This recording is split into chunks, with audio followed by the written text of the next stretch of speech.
This episode is brought to you by iZotope. Our friends over at iZotope create the most thoughtfully and intuitively designed software for audio repair, mixing, and mastering. I use their tools every day for the podcast, and I love it. And I think you will too. Go over to iZotope.com and check it out. That's iZotope.com. iZotope. Use the code FRET10 at checkout for a 10% discount. That's all caps, FRET, and the number 10. Allow me to live and breathe like a man. You've heard his words on classic albums like Pacific Ocean Blue and Friends. His 1969 collaboration with Brian Wilson, A World of Peace Must Come, gained almost legendary status as one of pop's most storied lost albums before being resurrected to great acclaim by Light in the Attic in 2008. Now you're cordially invited to take a trip into the mind of poet and songwriter Stephen J. Kalinich. Heyday Again Records presents I Love My Life, a postcard from one of the last standing poets of peace and excitation. Order your copy today. I Love My Life by Stephen J. Kalinich and Friends.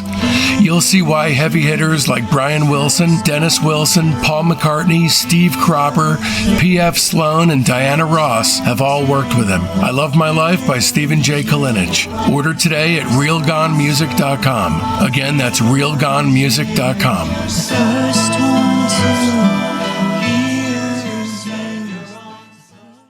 Chuck says, the dogs were sitting in the studio and they were howling. We did this for 6 or 7 hours. I kept the doors closed and said, guys, please don't let the dogs outside of here. But someone opened the damn double doors, and one of the dogs went roaming around. It walked up the stairs to where the men's room was, went into where they had an answering service, and pissed on about 4 people's legs. They finally came down and asked, whose dog is that? I said, it's not mine, but there's the guy. I pointed to Brian, and he sent somebody to get it. I never did understand that session. End quote.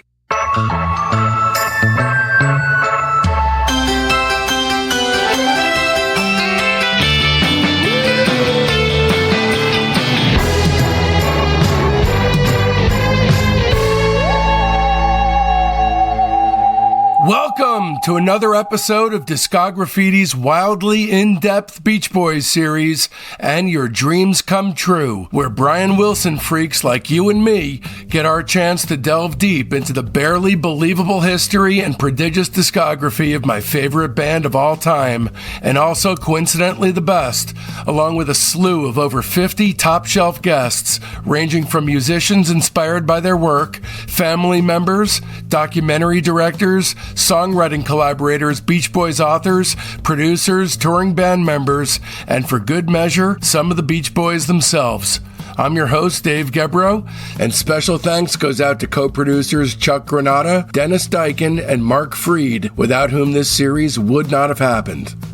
And in this episode, we'll be turning our spray cans on the Beach Boys' Pet Sounds, along with our special guest, author and pet sounds expert Chuck Granata. This is episode 7, an examination of everything you'll ever need to know about Caroline No. Here are just a few of the many things that Tony discusses with Discograffiti in this podcast.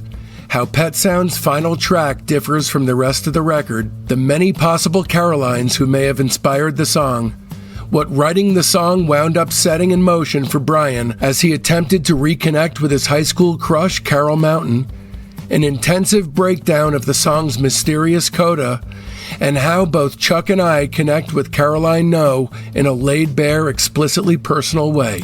If you're a Beach Boys superfan like me, you'll want to turn this free version off right now and opt for the director's cut of this episode on our Patreon page, which features 17 additional minutes of essential material. And you can find it in our Patreon shop for mere pennies at patreon.com/discograffiti/shop. And I know that I'm always talking about the many tiers that Patreon has to offer, but this week, all that I'm inviting you to do is to sign up for Patreon free of charge. Here's what you're missing this week, though, if you're not a Patreon member. If you're a member at the private tier, you're missing out on our exclusive interview with Sun-Dazed Records founder Bob Irwin on Pet Sounds, plus the early release, ad-free, super extended director's cut of Graham Nash discussing David Crosby's classic solo LP, If I Could Only Remember My Name. If you're a member at the lieutenant tier, you're missing out on the interview with Bob Irwin, and if you're a member at the major tier, well, you're not missing a thing. But even if you're on the fence, just head over there, because it's finally free to become a basic member. And you don't want to miss being notified about every single one of these episodes. Because coming up, we got an interview with Lenny Waronker, Al Jardine, Bruce Johnston, Tony Asher, Jimmy Webb, Kim Fowley, Phil Ramone, Paul Tanner, Mark Lynette, Billy Strange, Hal Blaine, Larry Levine, Carol Kay, plus an incredibly special Graham Nash deep dive, in which Graham himself rates and discusses everything he's ever released. That means solo, CSN, CSNY, CNN, and for good measure, Crosby's If I Could Only Remember My Name. So don't miss out.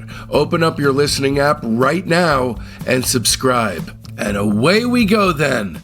Welcome, lads and ladies, to episode 7, the final chapter, the thrilling, emotional catharsis, the fantastic conclusion to the Pet Sounds deep dive, the most granular, Benz-inducing experience that you have ever endured, and that Chuck and I certainly have ever endured. And this is just going to be an overview of Caroline No, the very final track on the album, not to mention the tag that closes the song. Chuck, thank you so much for joining us today. Well, I'm present and accounted for, and I am thankful that you invited me. Let's do this thing. And would you please stop condescending to me? I have no need to condescend to anyone, my friend. I only speak truth. I was testing you, and you passed with flying colors. All right, so Caroline No has the distinction of being the very beginning origin point of Brian Wilson's solo career. This was released as Brian's very first solo record on March 7th, 1966. And then 2 months later, it was reissued as the closing track on the Beach Boys album Pet Sounds. He wrote it with Tony Asher, and the lyrics describe a disillusioned man who reflects on his former love interest and the loss of her innocence. Musically, it's distinguished for an unusual combination of instruments, including bass flutes, 12-string electric guitar, and muted harpsichord. Not to mention a Sparkletts water bottle, but we'll get to that in just a few minutes.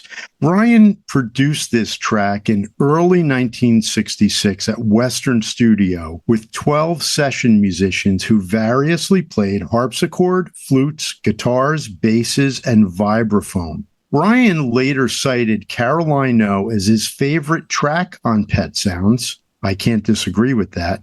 And among the finest songs he felt he ever wrote. I have to say that this song, it feels a little bit different from the rest of the material on the record. There's something about this that feels a little bit more bald-faced than a lot of the record. A lot of the record has thickly interwoven tapestries of different contrapuntal harmony lines going on, and this feels a little bit more point-blank and direct. And the album ends just as it begins with a question. The beginning of the record is, wouldn't it be nice if we were older? Here it's, where did your long hair go? Where is the girl I used to know? How could you lose that happy glow? And it's honestly something that I never actually connected until doing the research on the record and actually coming across it in your book, Chuck. Really nice perception there that you picked up in doing the research here. Well, thanks, David. I have always felt that this was Brian's absolute American songbook moment. So I'm going to go back to Jerome Kern and Oscar Hammerstein, who wrote what is considered probably the greatest love song of all time, All the Things You Are. And it doesn't even use the word love once in the lyric. And the opening words are, "You are the promised breath of springtime that makes the lonely winter seem long." Well, when you listen to these lyrics in Caroline No, I think they have the same impact, the same eloquence as what Oscar Hammerstein wrote for All the Things You Are. It's just a different decade, but it's the same feeling and it's the same emotion. It's the same message that you're trying to impart. So this, to me, is Brian's moment in the sun as a standard songwriter. And to me, I would agree with Brian. I agree with you. I think this is the greatest song he ever wrote, and I think it's the greatest song on the album. The only song to me that rivals the depth of the message here is The Warmth of the Sun, which we know he wrote as a comfort to himself in the wake of JFK's assassination. So, those are two songs that really have this incredible depth and this real songwriting craft, interwoven in to not just the lyrics, but the music. Brian turned inward for inspiration. Tony Asher says that he was specific in articulating his vision for the song. And Tony says, quote, "While we were toiling away on Caroline No, Brian expressed a desire to go back to simpler days. Perhaps that's what we discussed and expressed here metaphorically. At that point, he was under a tremendous amount of pressure and yearned for a time when he wasn't shouldering all the weight of the band. Was there a Caroline who may have inspired the song? Well, not exactly. I had broken up with my high school girlfriend, a dancer who had moved to New York looking to make a break on Broadway. When I went east to visit her a short time later, I found that she had made some radical changes. Her name, incidentally, was Carol. And yes, she had cut her hair. But what I saw went deeper than the cosmetic changes. She had become a far more worldly person. It was clear that New York had caused her to grow up, and fast." This is Tony continuing. "When I first sang the lyric to Brian, I sang, 'Oh, Carol, I know.' I envisioned a song in which the girl had undergone these changes, as I had seen in my Carol, and was attempting to explain to her former lover the inevitability of growing up. My intent was to have him answer her with the line, 'Oh, Carol, I know.' The purpose was to acknowledge the inevitable growth and for him to articulate that he missed the old her. Brian heard it as Caroline, no, which to me was a much stronger and more interesting line than the one I had in mind. I never thought of this as a Beach Boys song because Brian played it at the piano and sang his own part. When he played the other songs at the piano, he would play the parts that the other guys would eventually sing. That didn't happen with Caroline No. At first, I didn't think it was on the same level as the other songs we were doing, although I liked it well enough. It just didn't have the level of sophistication that the other songs had. Parenthetically, I have to disagree with my friend Tony Asher. I think this has tremendous sophistication. I agree with what you're saying there, but I believe what he's picking up there is that directness that I had referenced before, where, there's not these thick, interwoven, countering melodies that create this overstuffed tapestry of sonics. It really is a much more direct message, at least how I hear it, is that the lack of sophistication that he's tipping his hat to is more of just a directness of intent. And I'm going to view this through the lens of a record producer. So what a perfect and sophisticated way to end the album. You've been brought through this roller coaster of emotion, and then all of a sudden, there's this simple, melancholic, beautifully expressed bit of music that leaves you with a very wistful feeling. It's not much unlike what Carole King did on Tapestry. She had some amazingly orchestrated and well-arranged tunes on that record. Yet the song Tapestry is so simple and elegant, and that's the title. And that really ties it all together and gives you this very satisfying feeling when you hear it. Brian said in 1995 that it's a very, very big ballad. That song was probably the best I've ever written. 6 years earlier in 1989, he said, quote, "Caroline No is a story about how once you've fucked up or once you've run your gamut with a chick, there's no way to get it back. It takes a lot of courage to do that sometimes in your life. It's a pretty love song about how this guy and this girl lost it and there's no way to get it back. I just felt sad, so I wrote a sad song. Let's go into the background of this thing and dig into the lyrics. This song was written, like we said before, by Brian and Tony, possibly within a few days of writing Wouldn't It Be Nice? Although Brian claimed that Tony only provided the words to his music, Tony credited himself with contributing musical ideas to at least 3 songs on the record, including Caroline No. He credited Brian with the subject matter, however, as he had, quote, always wanted to write a song about lost innocence, a young girl who changes as she matures, and somehow something's lost. Caroline No is really a continuation of the themes previously established in Wilson's You Still Believe in Me and The Little Girl I Once Knew. The protagonist is thoroughly heartbroken and disillusioned and longs for a return to the youthful innocence of childhood. This is Wouldn't It Be Nice in reverse. That's just brilliant. I gotta say, that is just staggeringly brilliant. I really think it's a ruminating tune that represents the antithesis of most of the Beach Boys' familiar hits. Agreed. And by the way, I had a flash.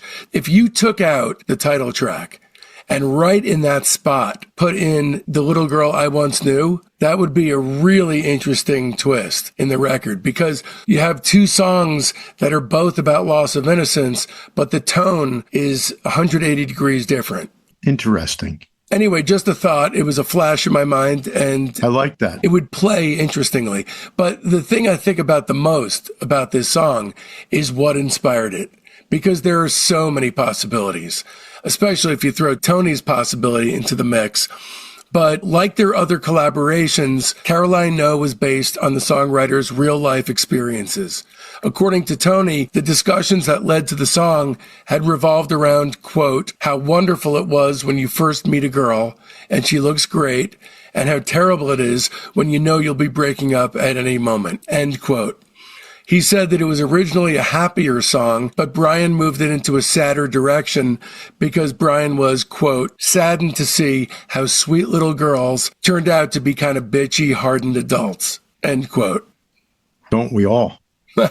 You know, in so many ways, Caroline No summarizes the thoughts that have crossed the minds of so many of us. What would I do if I suddenly ran into my high school sweetheart? How would he or she look? Could we possibly rekindle our romance? Here, the character looks back with fondness on the relationship he shared with his childhood crush and contemplates what might have been. The question, Caroline, why, in the last verse leads us to believe that he's not sure why the relationship ended. Perhaps his girlfriend left him without explanation, and seeing her again prompts him to question what went wrong. Ultimately, the character realizes that nothing can turn back the hands of time, and Brian answers the question, could we ever bring them back once they have gone, in the form of a heartrending wail at the song's end. It is, as one might expect, a resounding Caroline No. Which really is not a disappointment as far as a catharsis that comes at the end of the record. That particular wail, it gets the list. I mean, it certainly gets me every time I hear it, and it sends you out just wrung out. That one note that he hits, first of all, who else can hit that note? And second of all, the way that he grabs onto that thing and rides it out. It's just too much, man. I mean, coming at the end of the whole kit and caboodle, it is truly a magnificent punctuation mark at the end of this thing. It's the one that cuts to the bone on this record. Here's some research that I did that I'm truly excited to dig into here. Carol Mountain. So Dennis Wilson, in a 1976 interview, said that Caroline No was, quote, about a girl that Brian was really in love with in high school. He saw her again years later, and it all came back to him, and he wrote the song, end quote. Brian's 1991 memoir supports that the song had derived from his past infatuation with a high school classmate named Carol Mountain. He writes, quote, I'd reminisce to Tony about my high school crush on Carol Mountain and sighed, if I saw her today, I'd probably think, God, she's lost something, because growing up does that to people. but the song was most influenced by the changes my first wife Marilyn and I had gone through. We were young, Marilyn nearing 20, and me closing in on 24, yet I thought we'd lost the innocence of our youth and the heavy seriousness of our lives. Asked about Caroline No in a 1996 interview, Marilyn said that she had not heard too much of the song until the track was recorded and Brian had brought an acetate home. She acknowledged that the song had been difficult to listen to, as she was aware that Wilson's first crush was for a girl named Carol. Marilyn went on to say that Brian constantly remembers his past and still relates to it and everybody in it. And that's another thing at 17 years old that was hard for me to understand. You want this man to talk about you, and he was talking all about his old girlfriends. Now, here's something that I was so jaw agape to find out about. This is really amazing. This is pretty David. crazy, but Yeah. In the autumn of '66, months after the release of Pet Sounds, Brian attempted to reconnect with Carol, acting on the suggestion of his friend Stanley Shapiro. And according to Shapiro, Brian had phoned every person named Mountain listed in the Hawthorne-Inglewood area until he found her parents, who gave Brian her address. Brian then drove with Shapiro to Carol's house, intending to bring her to his home on Laurel Way, but he was unsuccessful in doing so. Stanley Shapiro said, quote, "It was the funniest thing I had ever seen in my life. We were bombed out of our minds. He's standing on the doorstep, ringing her doorbell, and Carol Mountain opened the door with rollers in her hair. Mountain refused to leave with Brian, and her husband threatened to retrieve his gun, prompting Brian and Shapiro to flee. Brian continued to telephone Mountain following this incident. She recalled, quote, "He didn't sound drugged or anything, but it was very strange. He would call at 3 a.m. and want to talk about music. I was such a nerd, I would say, 'What? Who?' and have him talk to my husband, but it was nothing inappropriate," end quote. That is just so incredibly wild. And for sure, if I had had any way to connect with Carol Mountain back when I was researching and writing my book, I certainly would have. Honestly, I only didn't do it in deference to the family, especially after his passing, in deference to Carney, to Marilyn, Ginger, and everyone else who had given their time so graciously. I just figured it would be an affront to go down that road. Marilyn Wilson said of her reaction to the lyrics, "I thought it was about me because I had cut my hair. Brian always used to talk about how long hair keeps a girl feminine." In a 1994 interview, Brian credited that particular line to Asher, who must have known a girl who cut her hair off. Asher himself confirmed that his lyrics had been inspired by a former high school girlfriend named Carol Amon, who had moved to New York to become a Broadway dancer. He said, quote, "When I went east to visit her a scant year after the move, she had changed radically. Yes, she had cut her hair, but she was a far more worldly person, not all for the worst," end quote. Contradicting the account taken from Brian's memoir, Asher recalled that he had not been told about Carol Mountain when composing Caroline No. In a 2005 interview, Brian said that the song wasn't written about anyone. I just used the name Caroline. And then in Brian's 2016 memoir, he says that the song was, quote, "sort of about Marilyn, but as time went on, sort of also about me. I know Tony didn't write it that way," end quote. And by the way, I just love how the song, it turns out it's about something else, or it just becomes about other people, even though the intention at the time was certainly, I'm guessing, a little bit more fixed than that. But, you know, all this stuff is so malleable that it kind of makes for endless speculation. Bruce Johnston similarly denied that Caroline was a real person and said that the song was actually, quote, "directly about Brian himself and the death of a quality within him that was so vital, his innocence. He knows it too." And by the way, I tend to, although I don't often agree with Bruce, I totally agree with Bruce here. Tony supported that another impetus for the song was, quote, Brian's wish that he could go back to simpler days. His wish that the group could return to the days when the whole thing was a lot of fun and very little pressure, end quote. He told biographer David Leaf that Brian also had in mind, quote, sweet little girls and his wife's sister, end quote. That's really, really interesting and deep. And not only that, but if it happens to be about Diane, and if the first song happens to have the subtext of Diane in there, then we really have a full circle thing going on with this record. For sure. Future Prophet Records presents Gargoyle's new single, Alligator Head. This and other essential singles from the New York Underground, all designed to catapult today's great bands into tomorrow, and all available at futureprophetrecords.com. That's PROPHET, futureprophetrecords.com. This is only one of 2 tracks on Pet Sounds with just one vocal part. The others don't talk, put your head on my shoulder.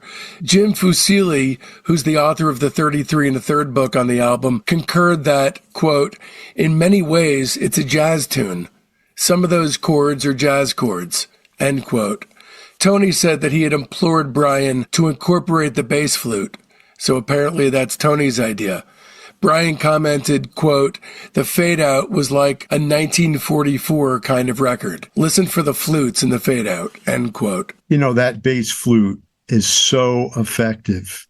This to me is also an apex in terms of Brian's sensibility as an arranger. It's not always about a lot of texture and a lot of movement and a lot of instrumentation. Here, it's a very simple pad and then this beautiful, whimsical bass flute that just transports you in your mind to another place. Like you can see the sunset and, see the water in front of you. And it just feels so beautiful. And it's almost as though that music is washing over you, just like a wave might gently roll in and wash over you if you were laying on the shore.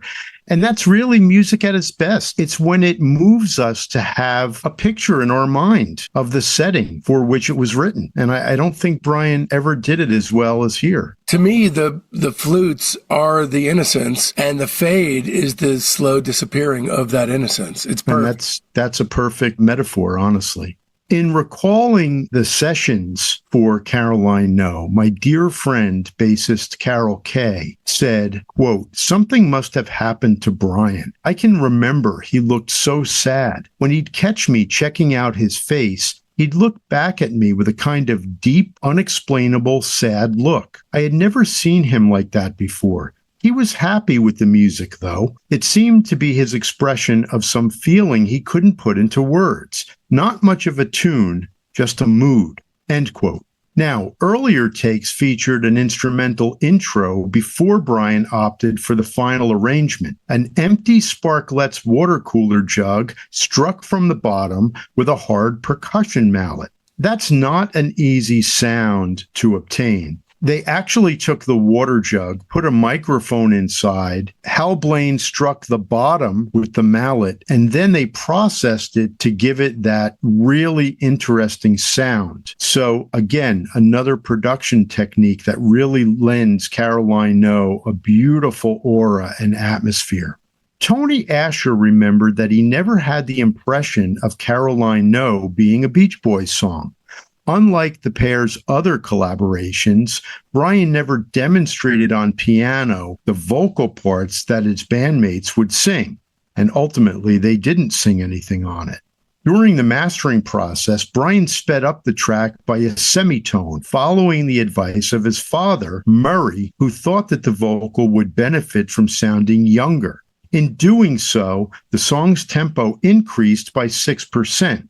While the key was raised from C to C sharp. And by the way, Murray did that on their very first single, Surfin'. I mean, talk about a song that this one has absolutely nothing in common with, yet he used the same trick that Murray used on Surfin', which is, I have to think that that's almost like, a last-ditch attempt to add a bit of youth, ironically, because the song being about the hardening and disappearing of youth, honestly, I am thinking about this without this being in my notes, and it's striking me at the last minute while we're actually discussing this.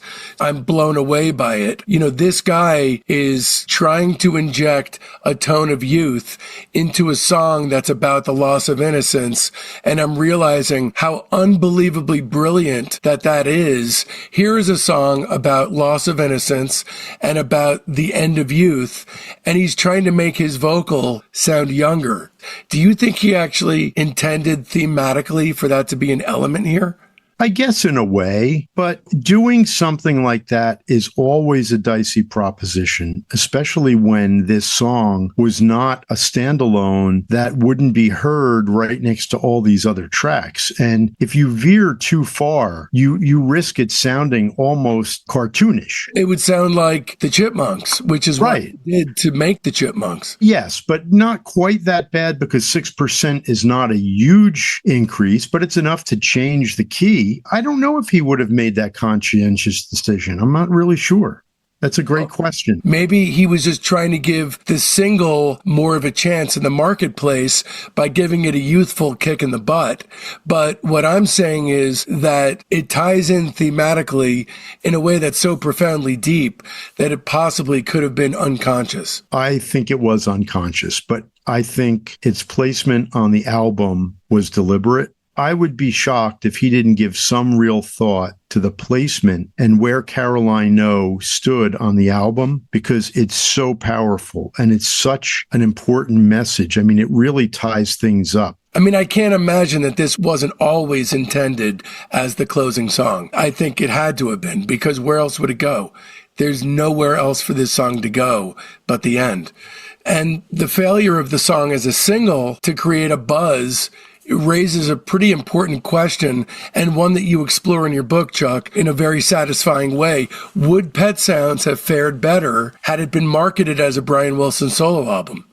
And, I think you think probably not. If the public couldn't warm up to an outstanding song like Caroline No, which was marketed as a single, then there's little reason to believe that an entire album, as great and as glorious as it is, would have fared any better. But the foreshadowing of this as a single, which came out a couple months before the actual album, it foretold the story of what the record was going to experience. But, let's look at the connective thread for us emotionally, seeing this as an emotional concept album. Well, I just think it's one of the most beautiful and melancholic melodies I have ever listened to. And I think anyone who has been in a relationship and who has lost someone, especially to someone else, or who has had this wistful thought of, hey, what if I went back 5, 10, 20 years, can relate to this record and relate to what Brian is singing about. The fact that it's so beautifully orchestrated and arranged so brilliantly just really amps up that emotional factor. So for me, it's something that has always resonated because, like everyone else, I lost a love or two, and it's not easy, especially when you're 17, 18. And this really was something that I could relate to, simply because it's just one of those emotions that we all go through and we all wonder about later, certainly. How, who among us hasn't said, hey, I wonder what happened to Sally, or whatever your girlfriend's name was, or boyfriend, whatever you want to say.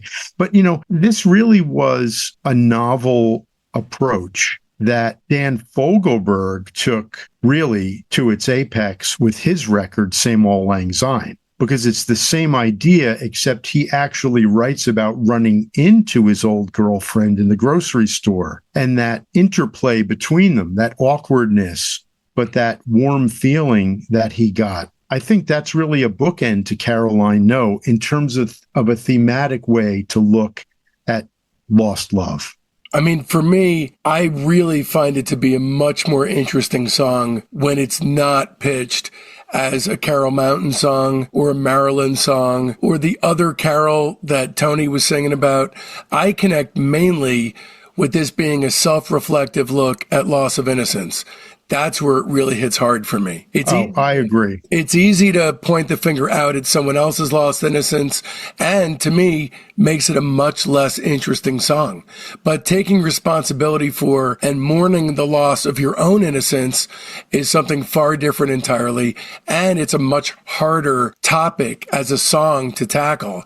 And thus, I think using Carol Mountain as an avatar, or using Tony's Carol, or even using Marilyn as a sort of repository of, emotional feelings that are much harder to tackle when looking right in the mirror.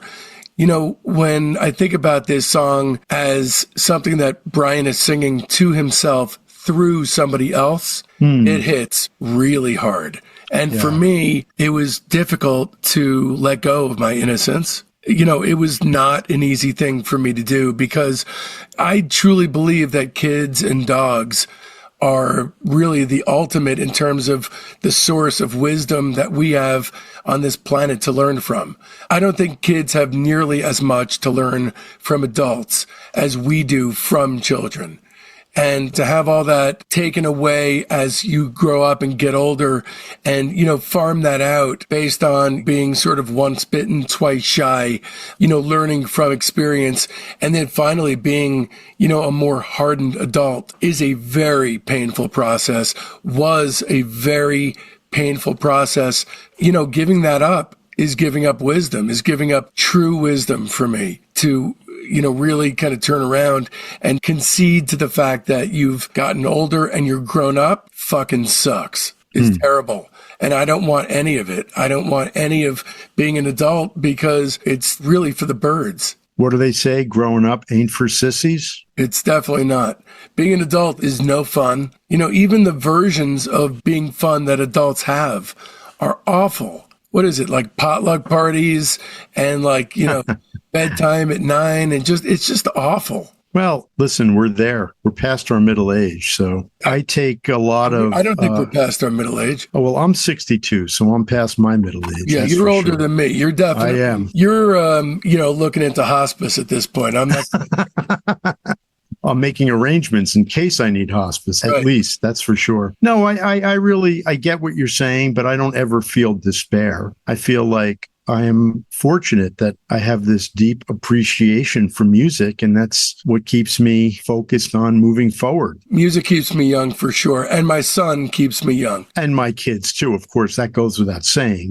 The family is paramount. But in terms of what motivates me to keep working and keep engaged, it's the music. There's always something to learn. I feel, to me, that's the one thing that I feel sad about, is that I will never have enough time in my lifetime to enjoy all the music I want to enjoy and learn about. So I just keep trying to learn a little bit about all kinds of music every day. I already want my 6-year-old to have children because he's too old for me to learn from already. He's already turning into a hardened adult. Well, unfortunately, kids have it a lot differently than we had it growing up. True. They have to grow up faster. They're exposed to a lot more than we could ever even imagine at their ages. He still hasn't heard the F word. That's amazing. I'm just kidding. I'm kidding. No, of course. Well, I know you, so I can't imagine that. So we should just talk a little bit about the closing of Caroline No and the album, because it's interesting and metaphoric, or you could look at it and say it makes no sense. So when it came to closing the record, Brian knew, I don't know exactly how early into the process, but he knew exactly what he wanted. He wanted a non-musical tag that would end Caroline No and the album on a sorrowful note. As the breezy tropical notes of the bass flutes and the vibes bring the song to its conclusion, we hear 2 dogs barking as a train rumbles past, its lonesome whistle fading slowly into the distance. And gratefully, in a way to keep the mystery upheld, nobody remembers how he came up with the idea. Yeah. I mean, metaphorically, it's a train and you hear the trailing off of the whistle, and it's like the train going into a tunnel. It's, where does the relationship go? You know what I always used to think as a teenager and going into my very early 20s, what I always imagined was a train that took you away from the pain. That's a great way to look at it. And maybe that's the message. Or like everything else, things fade, memories fade, relationships fade, the feelings of what it was like when you were younger fades. And that could be the message as well. So the train was sampled from the 1963 effects album, Mr. D's Machine. And the track itself is called Train Number 58, The Owl at Edison, California. The Owl was a Southern Pacific Railroad train that ran an overnight route between San Francisco and Los Angeles from 1898 to 1965. Believe it or not, the horn sounds a B-flat 7 trichord that transforms into a G7 as a consequence of the Doppler effect as it approaches a railway crossing. I love that fact that I was able to bring that to the mix here. So I don't think I can attach anything metaphoric to the use of the dogs barking, which is coupled with the train, other than Brian wanted to memorialize his two dogs, Banana and Louie, who he loved, on this record. Asked in a 1996 interview, Brian said, "I'm not really sure what I had in mind. I can't answer that question. I took a tape recorder and I recorded their barks. And we went down and we looked through some sound effects tapes and we found a train. So we just put it all together." So the session at which Brian recorded the dogs, Banana, by the way, was a beagle and Louie was a Weimaraner, was apparently one of the most bizarre that Chuck Britz ever supervised. March 22nd, that was the date of the session, Brian came to Western and brought his dogs. Chuck says, "The dogs were sitting in the studio and they were howling. We did this for 6 or 7 hours. I kept the doors closed and said, 'Guys, please don't let the dogs outside of here.' But someone opened the damn double doors and one of the dogs went roaming around. It walked up the stairs to where the men's room was, went into where they had an answering service, and pissed on about 4 people's legs. They finally came down and asked, 'Whose dog is that?' I said, 'It's not mine, but there's the guy.' I pointed to Brian and he sent somebody to get it. I never did understand that session." End quote. And by the way, it's sometimes suggested that the animal sound effects inspired a similar gaggle of effects in the Beatles song Good Morning from Sgt. Pepper. And obviously, they took a whole bunch of stuff, the bass harmonica, the upper fret bass playing, all kinds of different signifiers from Pet Sounds. So it's certainly possible. Why don't you tell us about the horses? Oh, hi, I'm Dave Gebrow. I threw my career as a licensed hearing instrument specialist in the trash, sold my house, and moved to the East Coast with my wife and 5-year-old son in order to focus on making the ultimate weekly podcast for music obsessives thrive. But weekly wasn't enough for me, so I bumped it up to 4 shows a week. Becoming a subscriber to Discograffiti's Patreon gives you access to hundreds of exclusive episodes. As a 2-show per week private, you get the weekly show by and for our Patreon family, the Discograffiti Soldiers of Sound podcast. As a 3-show-a-week lieutenant, you'll get early release, ad-free, extended director's cuts of the main show. They're the shows as they were intended to be heard. Plus, you'll gain access to half the Patreon archive and the upcoming Beach Boys Behind the Mirror companion episodes, which will feature dozens of special guests from within the Beach Boys camp talking about and rating their music. But as a 4-show-per-week major, you'll be drowning in a flood of must-hear binge listening, because I'll be bombarding you with episodes about super cool bands that are too subterranean for free Fridays. It's like going to music college, but with a tuition that makes all kinds of sense. Plus, our entire Patreon archive is yours. Discograffiti's Top 10, our Buried Treasure show, Rock Cousteau, our Slag Off show, Queasy Listening, and the Private Press with Paul Major. And all that for the price of only a cup of coffee a week. Times are tough, you say? Fret not, because there's a $1 tier. Or you could just join as a basic member and buy episodes piecemeal from our Patreon shop. Don't risk feeling badly about yourself by not giving. Check out patreon.com/discograffiti to find the tier that's right for you. Once again, that's patreon.com/discograffiti.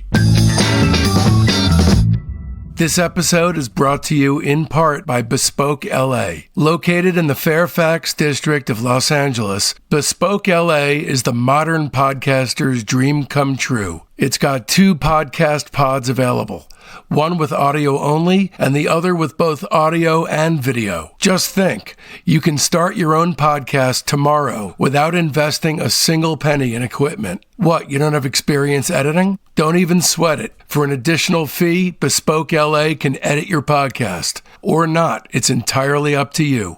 Rates start at $75 an hour with discounts if you book 4 sessions at once. Go to bespokela.com/podcast. That's BSPOKELA.com/podcast for more information or to book your time today. And be sure to tell them that Dave sent you for a one-time 25% discount.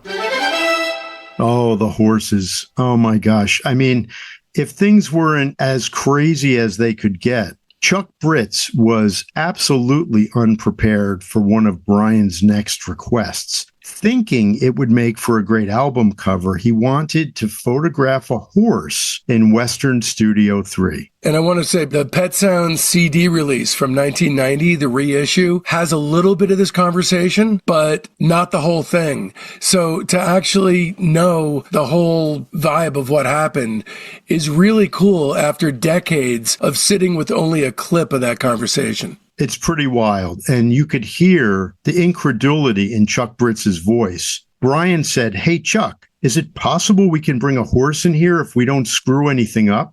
Britz, "I beg your pardon?" Brian, "I want to get a picture of the horse in front of the microphone. Honest to God, the horse is tame and everything." Britz, "Just bring his trainer along behind him." Carl, "Brian, my horse would be so bitchin' in here." Needless to say, that last idea was scrapped, much to Chuck Britz's relief. And I gotta say, Chuck's "I beg your pardon" is the greatest "I beg your pardon" that I've ever heard in my entire life.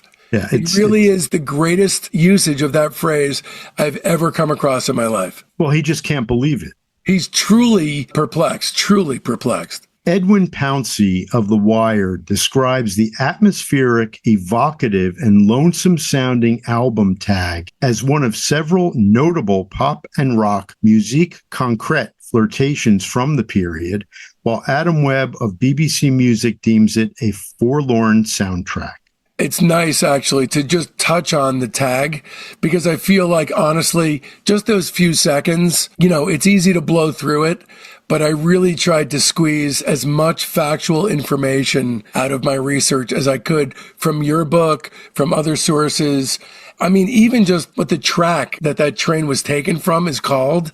It's just so cool to have that information. Let's talk about the release of Caroline No. So on March 7th, 1966, Caroline No, backed with the Summer Days and Summer Nights instrumental Summer Means New Love, was issued by Capitol as Brian's first solo record. According to Keith Badman, quote, "Everyone close to Brian was certain that the disc would be a monster hit. In Marilyn's recollection, quote, everybody at Capitol said it should be a single because it was so good, and there were no background vocals, so they said, why don't we release this as a Brian Wilson single, because it's really not a Beach Boys song." Conversely, biographer Stephen Gaines wrote that Capitol knew it was not a hit, but released the song to encourage Brian to complete the forthcoming album. Tony Asher recalled that the criticism Brian received from his bandmates about the song not being Beach Boys enough was what prompted him to issue the single under his own name. Session musician Steve Douglas, a great saxophonist, told an interviewer that he had been really instigating Brian to issue the single as a solo record, a decision that ultimately caused problems. And Chuck, what actually wound up happening as a result of this thing first debuting at number 37 and then only squeaking up to peak at number 32 during its 7 weeks on the charts is that Capitol really quickly wound up issuing Sloop John B as a single to cover up the unimpressive performance of Caroline No. In the UK, Caroline No was issued in April and totally failed to chart. Right. Brian was asked in 2001 if he would have issued Pet Sounds as a solo album had the single performed better. To which he responded, quote, "Probably would have, yeah, but I didn't." When Brian was asked again later, he said, "No, I just wanted to do that one. Caroline No fit my voice more than the other guys." And by the way, it does have a jazzy, non-hit style to it. So I think this thing was set up for Capitol to pull some shenanigans. It seems kind of bizarre that it was released as a single to me. It's not really a single. Right. You're saying they might have sabotaged the album? Either that, or maybe Brian was kicking back against Sloop John B being a single, and they wanted to toss a bomb out so they would have an excuse to use Sloop John B. I don't know. Right. That makes sense. But it doesn't check that they would get behind Caroline No. I agree, especially since it was probably the most non-Beach Boys song next to Don't Talk on the record. Right. Well, Brian revisited the themes of Caroline No in his 1988 song, Baby Let Your Hair Grow Long, from his first solo album, Brian Wilson. Which, by the way, came out this week 37 years ago, in July 1988. The Beach Boys, accompanied by Timothy B. Schmidt, remade the song with a new multi-part vocal arrangement for the 1996 album Stars and Stripes Volume 1. Jimmy Webb was commissioned to write the orchestration for that track. Which he talks about in your interview with him, which is cool. However, unfortunately, that record is absolutely nobody's favorite Beach Boys record of all time across the board. But Baby Let Your Hair Grow Long, I do really love that song. And that is definitely some kind of a spiritual successor to Caroline No. Not only that, and I think this was definitely a mistake. Brian Wilson from 1988, they were calling that record Pet Sounds 88 in the marketing of it. I vaguely remember that, but I really didn't pay much attention to it because, you can't compare Pet Sounds to anything. No. Not even by Brian Wilson. Well, certainly not a record that's overstuffed with synthesizers. Right. I love that record, but it is not Pet Sounds 88. For sure. Let's talk about the pop culture breadcrumb trail that Caroline No has had. Neil Young mentions the song very notably and very beautifully in the title track to the Stills Young Band album, the only album they ever had, Long May You Run, from 1976. A song called Does Caroline Know, K-N-O-W, appears on the second studio album by Talk Talk, It's My Life, 1984. And by the way, Talk Talk wound up becoming a very Pet Sounds influence band. But oddly enough, definitely not this early in their career when they released Does Caroline Know. They were at that point an MTV-style synth pop band, but they became enormously sophisticated. The British band Modesty Blaze released the Sunshine Pop single Carol Mountain in 2002. A song called Caroline Yes appears on the Kaiser Chiefs album Employment in 2005. Another song called Caroline Mountain appears on Sugar Candy Mountain's album Mystic Hits from 2013. I mean, that's really inside baseball. Seriously. The 2014 biopic Love and Mercy includes a depiction of the recording of Caroline No and its dog barking session. Amazing.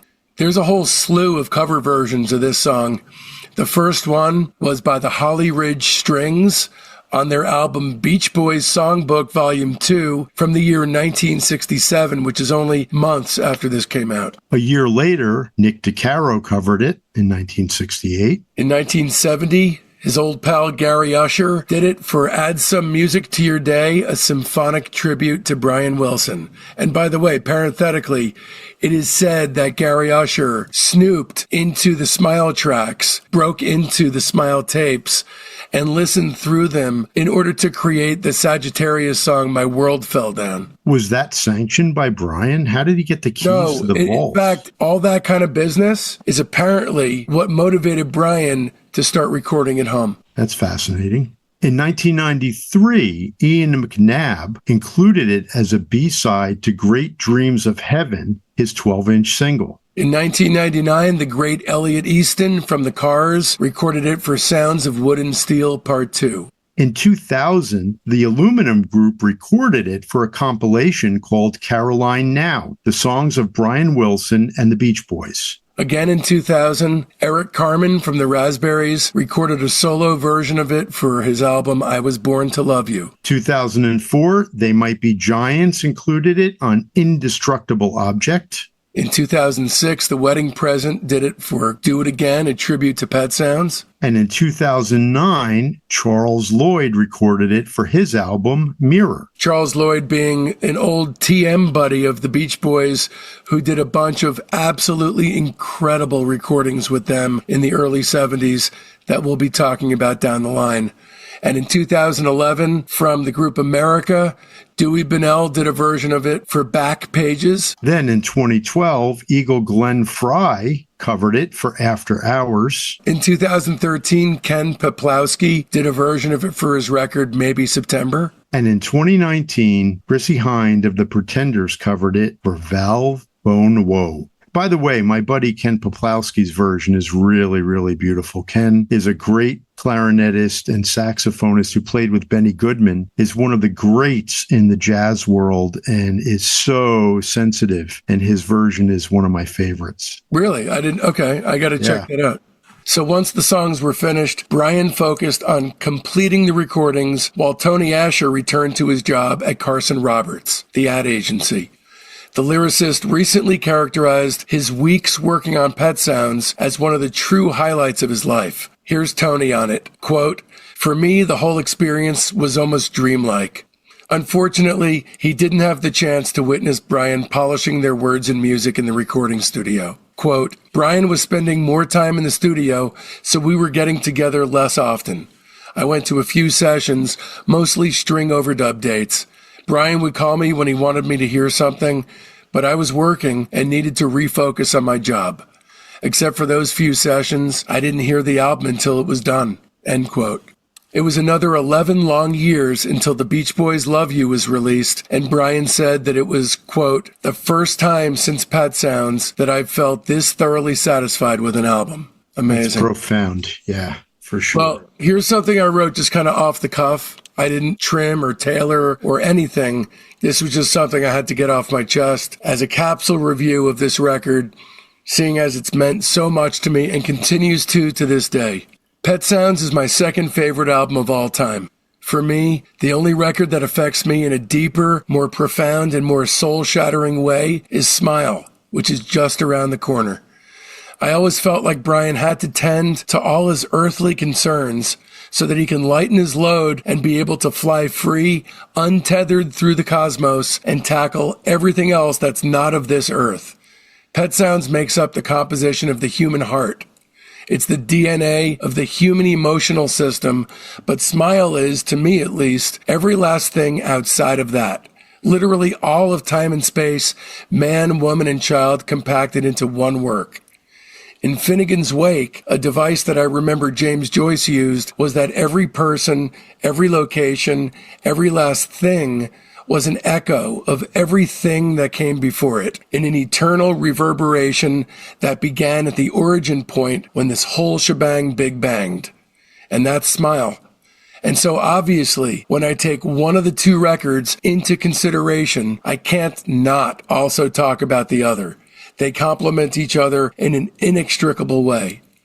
Pet Sounds is the most moved I've ever been by an LP. It's shown me over and over, repeatedly since approximately 1990, that ripping the bark off the tree and connecting to your feelings is the most direct pathway to pure beauty.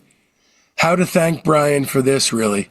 He was inspired to plow into the work utilizing the final vestiges of competitive high school football fighting spirit upon hearing Rubber Soul while stoned off his ass, but he was primed for battle in a critically unguarded way, which is why Pet Sounds remains the balm for and answer to anything and everything. It's that all-encompassing. It's that large in its scope. It's that dynamic in its inward reach. and in stark contrast to most of the music of that time. And I believe why ultimately it just didn't make it and took so long to be recognized is that its spirit ultimately is entirely feminine, and it lacks almost completely that masculine energy that informed most of the successful 1960s pop music. I'm going to give this 5 stars. Wow, that's really amazing. Well, what can I say that I haven't already said about Pet Sounds? I wrote a book on it, and it's also, to me, something that in its own way is equal to what Beethoven did with his Fifth Symphony. I absolutely give it 5 stars. Chuck, your work on Pet Sounds, to me, is the most important work aside from the music itself. And I strongly urge everybody listening to this show, as I've included the link to be able to order his book on Amazon with every single promotional ad on social media, to go out and get Chuck's book to gain a fuller, broader understanding of this great album, because your book is a companion piece that one must read to really fully understand this incredible record. Thank you, David. That's high praise indeed. I love you, man. I really appreciate not only, all your time in doing the series, but your interviews, your Chuck chats. Somehow you and I crossing paths, the timing of it was really insane. Kind of like Brian and Tony meeting at the time at which they did. Your entree into my life and mine and yours came at a very strange moment for both of us. And I'm so thankful that it did. I am too. I love you too, brother. All right, that about does it. Stay tuned, because next week brings upon us Graham Nash and I doing a deep dive on one of the greatest albums of all time, David Crosby's classic solo debut, If I Could Only Remember My Name. Okay, here's the week up ahead. This Sunday, our weekly show within a show, the Discograffiti Soldiers of Sound podcast, drops for our Patreon's private tier. These are real people with talent and a burning fire deep inside, just like you and I. Then come Monday, the major tier gets a very special treat. It's our exclusive interview with reissue genius Bob Irwin. Bob and his wife Mary started the Sundazed music label in 1989.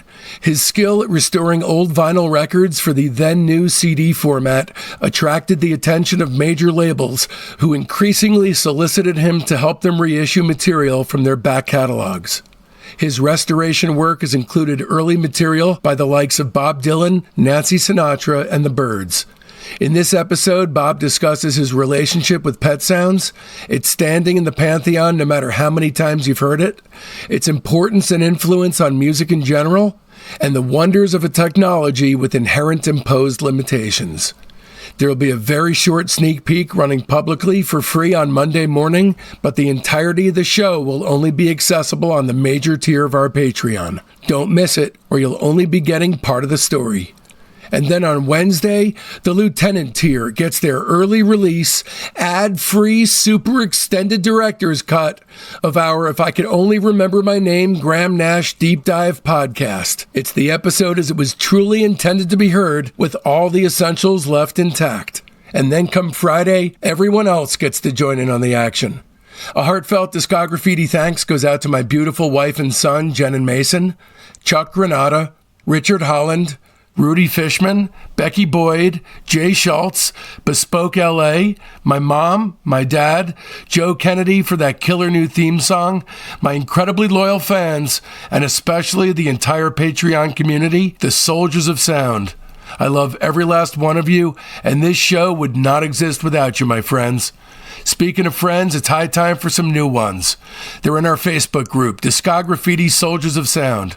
That's the best way to find out what's coming up on the show, but there's a hell of a lot more. You get recaps of the day in music history, the ability to pitch questions to guests, polls that put you in the driver's seat on guest and band decisions, access to a thriving creative hub if you're looking for a collaborator, and much, much more. So make sure you don't miss out. You can find the link to the Discograffiti Soldiers of Sound Facebook page right there in the show notes. And if you don't mess with the Zuck, no sweat. Just email me at info@discograffiti.com and I'll keep you in the loop. So now that it's done and you want more, another way to dive even deeper into the classic rock and roll from the 1960s is to go to the Beach Boys Season 1, Catch a Wave, 1961 to 1964, from episode 189 on, the Righteous Brothers Bill Medley interview, that's 181 and 182, my interview with the Free Design, that's 160 to 162, my epic interview with the Mamas and Papas Michelle Phillips, that's 141 to 159, Blood, Sweat, and Tears, that's 137, my 12-hour interview with Terry Kirkman and Jules Alexander from the Association, that's 109 to 113, Vashti Bunyan reading her entire output, that's 103 to 104, Sergio Diaz from Os Mutantes, that's 86 and 87, Bert Summer, that's 83 and 84, Sweetwater is episode 79, a tribute to David Crosby, 77 and 78,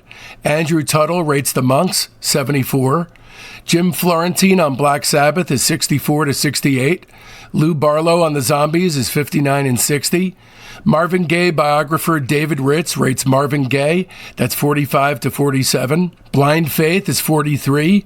Anthony Fantano rates the Velvet Underground, it's 32 and 33. Bob Forrest rates the band is 25 and 27. Monkees manager Andrew Sandoval rates the Monkees, that's 22 and 23. Don Randy rates David Axelrod as 17. Badfinger is 16. The Bee Gees is 10 and 11. Sly and the Family Stone is 5, 6, and 7. And Pink Floyd is 1 and 2. And of course, be sure to mark your calendars, because next Friday, November 14th, we're coming at you with the Graham Nash deep dive on one of the greatest albums of all time, David Crosby's classic solo debut, If I Could Only Remember My Name. Trust me, you're not going to want to miss it. And so, from now till then, don't let our youth go to waste, lads and ladies. It's Discograffiti!